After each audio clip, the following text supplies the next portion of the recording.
pagi Bapak Ibu yang dikasihi Tuhan. Mari pagi hari ini kita sama-sama menyembah Tuhan. Kita mau bersyukur buat sepanjang malam yang sudah kita lewati.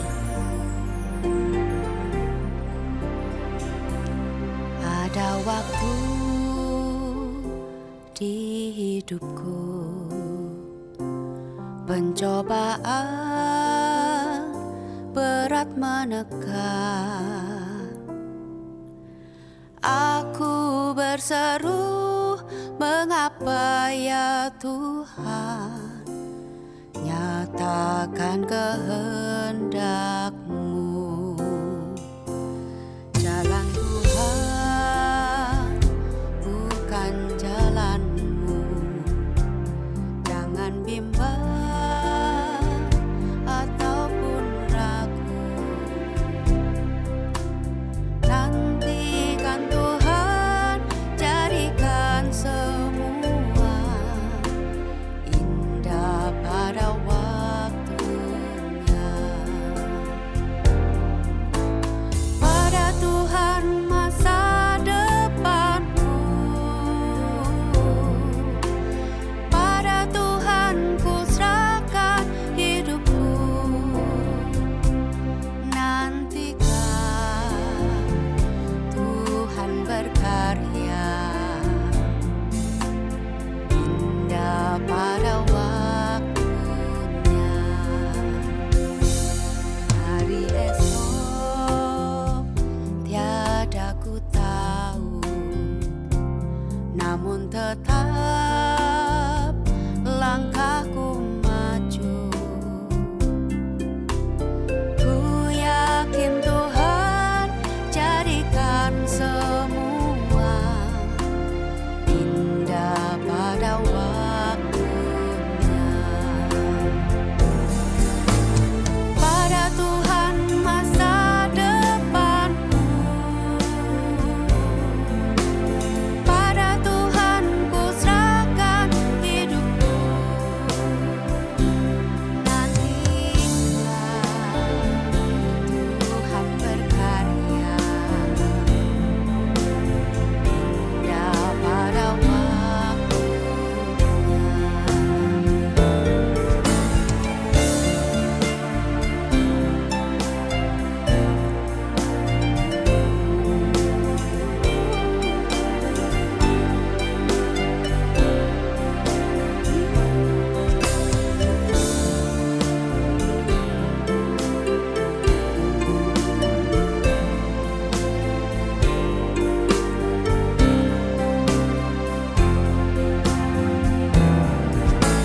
pada Tuhan masa depanku,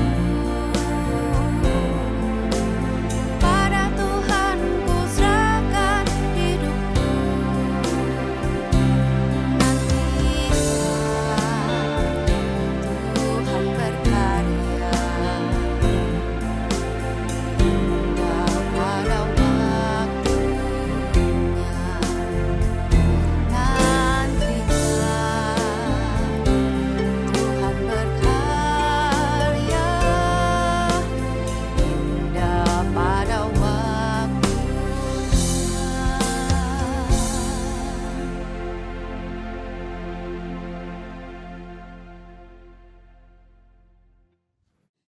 Selamat pagi Bapak Ibu yang dikasihi Tuhan. Judul renungan firman Tuhan pada pagi hari ini adalah waktunya ganti kacamata.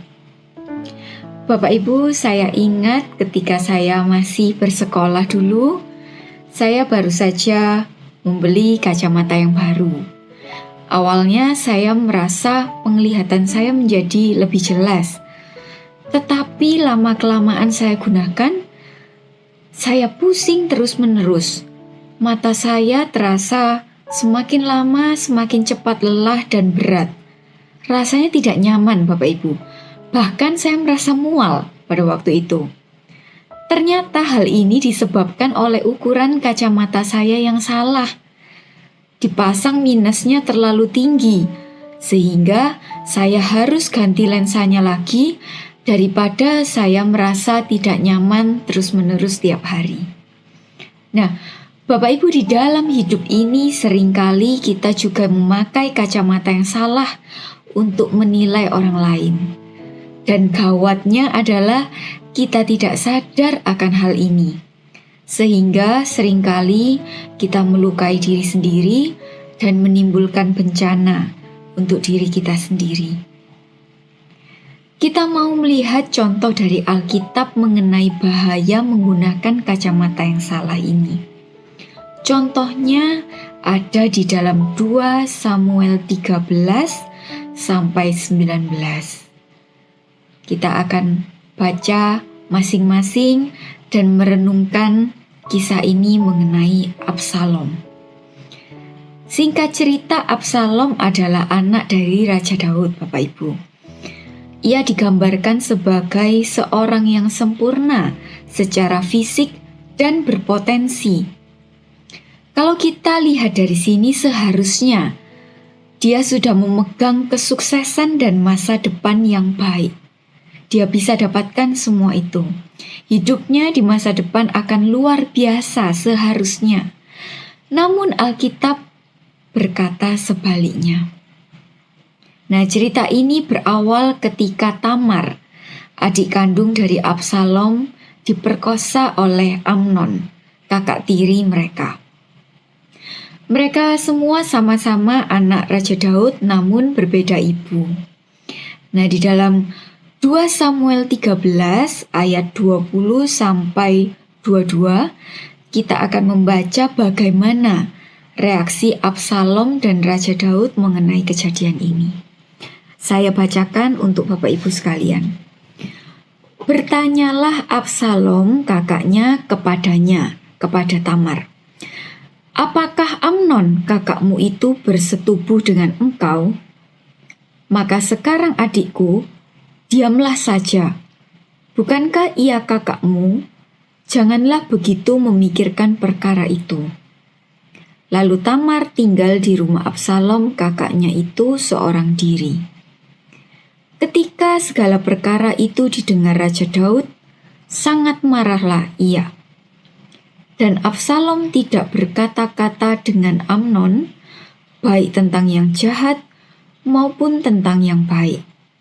Tetapi Absalom membenci Amnon sebab ia telah memperkosa Tamar, adiknya.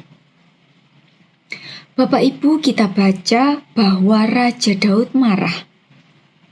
Tetapi ia tidak menjatuhkan hukuman kepada Amnon. Entah apa alasan dari Raja Daud, tidak tertulis jelas di dalam Alkitab. Dikatakan di sini bahwa Absalom diam saja. Saat diam bukan berarti memaafkan, tetapi ternyata Absalom menyimpan dendam. Dan sejak saat itu, Absalom memendam kepahitan kepada Raja Daud ayahnya. Menurut Absalom sebagai raja dan seorang ayah, seharusnya Raja Daud menegakkan keadilan, bersikap tegas. Mengapa ayahku ini kok tidak adil? Mengapa dia diam saja tidak menghukum kakakku? Apakah dia tidak mencintai aku dan adikku? Kira-kira demikian yang ada di pikiran Absalom. Nah, sejak saat itu Absalom memakai kacamata yang salah dalam memandang ayahnya. Ia menilai bahwa Raja Daud adalah seorang raja dan orang tua yang buruk. Harusnya Raja Daud begini, harusnya Raja Daud begitu, harusnya. Absalom akhirnya merasa dendam terhadap ayahnya. Dia merasa dirinya bisa lebih adil daripada ayahnya. Dia merasa dirinya bisa menegakkan keadilan versi dirinya sendiri dengan membunuh kakaknya Amnon. Dan ia merasa ia bisa menjadi raja yang lebih baik dari ayahnya. Di dalam 2 Samuel 15. Disebutkan bahwa ia merebut hati rakyat Israel, kemudian akhirnya ia melakukan kudeta. Ia mau menggulingkan Raja Daud dan membunuh ayahnya ini untuk naik menjadi raja yang selanjutnya. Tetapi akhirnya apa? Absalom mati dengan tragis di dalam usia yang masih relatif sangat muda, dan selama hidupnya ia selalu membenci, kepahitan, tidak tenang, karena ia menilai ayahnya dengan kacamata yang salah. Sebenarnya hal ini tidak perlu terjadi, Bapak Ibu. Tetapi bukankah seringkali kita juga demikian? Kita menggunakan kacamata yang salah untuk menilai orang lain di sekitar kita. Karena satu kejadian, kita memakai kacamata itu secara permanen untuk menilai orang lain, untuk menilai pasangan kita, suami istri kita, untuk menilai anak kita, orang tua kita, teman kita, bos kita, pemimpin kita, rekan sepelayanan kita. Sehingga apapun yang mereka lakukan selanjutnya di depan, selalu akan salah di mata kita. Kita cenderung mengkritik. Seharusnya dia begini, seharusnya dia tidak begitu. Kita selalu tidak puas. Kita merasa bisa jadi si paling tahu, si paling pintar, si paling benar. Sehingga semakin lama, kepahitan itu, rasa tidak puas itu terus bertumbuh di dalam hati kita. Kepahitan itu berbahaya, Bapak Ibu sekalian. Kepahitan itu mematikan, Bapak Ibu sekalian. Kalau saya ibaratkan, kepahitan itu adalah seperti reaksi alergi. Alergi itu adalah munculnya respon tubuh yang berlebihan terhadap suatu hal. Contohnya, ada orang yang makan udang satu piring tidak terjadi apa-apa. Tetapi ada orang lain yang makan udang satu biji atau bahkan sup yang mengandung udang sedikit, langsung timbul reaksi alergi, gatal-gatal seluruh tubuh, bentol-bentol, bengkak, sesak nafas bahkan, yang kalau tidak ditangani dengan segera akan menyebabkan kematian. Ada orang yang tersakiti oleh orang lain, tetapi ia mengampuni dan bisa memakai kacamata yang benar setelahnya. Maka hidupnya akan baik-baik saja. Tetapi ada orang lain yang sama-sama disakiti juga. Ia tidak bisa mengampuni, terus menyimpan dendam.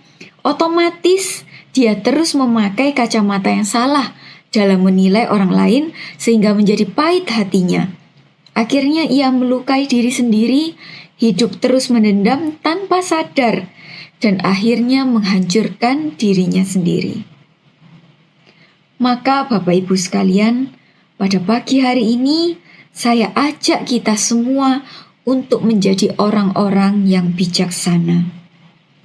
Jika selama ini kita masih memakai kacamata yang salah untuk menilai orang lain di sekitar kita, maka mari kita ganti kacamata itu pada pagi hari ini dengan kacamata yang baru, untuk melihat mereka dengan sudut pandang yang baru, dengan kasih, seperti Tuhan Yesus yang juga selalu memandang kita dengan kasih, meskipun banyak kali kita sudah bersalah dan mendukakan hatinya.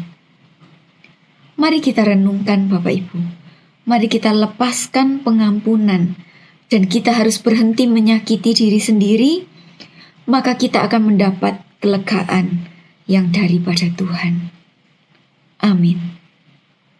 Puji nama Tuhan, mari kita berdoa. Bapa di dalam surga, kami mengucap syukur atas firman-Mu yang sudah datang pada pagi hari ini Tuhan. Kami mau Tuhan menjadi orang-orang yang bijaksana Tuhan. Kami tidak mau memakai kacamata yang lama Tuhan. Kami mau mengganti kacamata kami dengan kacamata yang baru. Sudut pandang yang baru, yang mengasihi orang-orang di sekitar kami, yang mengampuni orang-orang yang pernah bersalah kepada kami Tuhan, seperti Engkau mengampuni kami yang seringkali bersalah kepadamu Tuhan. Tuhan, ajar kami Tuhan untuk terus memiliki hati yang lapang Tuhan, untuk kami memiliki kasih terhadap sesama kami Tuhan. Sehingga Tuhan, kami memandang setiap orang di sekeliling kami dengan kasih Yesus yang berasal daripada Engkau Tuhan. Terima kasih Tuhan, terima kasih. Ampuni setiap salah dan dosa kami Tuhan. Terima kasih Tuhan, hanya di dalam nama Tuhan Yesus Kristus kami sudah berdoa dan mengucap syukur. Amin.